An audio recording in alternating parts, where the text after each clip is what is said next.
nomination Samba Ndiaye bi daa mel ne li ci premier ministre waxoon ci live bi mu ngi bëgg a am de Samba Ndiaye daal ba léegi gars yi nee nañ nomination bi defaguñ ko ci journal officiel bi luy wane ne moom mooy PCA yu SNHLM donc kon dafa mel ne ñaxtu bi patriote yi doon ñaxtu autorités yi dégg nañ ko mu mel ne est-ce que Samba Ndiaye nomination PCA boobu noonu dina ko mujj exercer parce que su fekkee ne bañ waxee ne nommé nañ ko PCA ba léegi boobaag léegi diir gi mu def yëpp gisuñ benn yoon boo xamante ne nii nee nañ def nañ ko ci journal officiel bi fuy wane ne nomination bi c'est acté loolu aussi dafay poser problème donc man jàpp naa ne guddiñ toll nii kon wax ji moo fi nekk rek waaye ma jàpp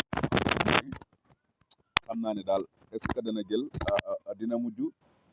maanaam poste PCA boobu SNHLM est-ce que dina ko exercer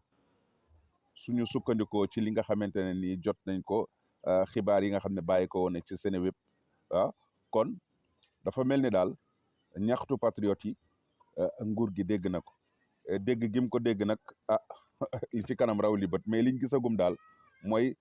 soo sàgganut Samba Ndiaye du exercer poste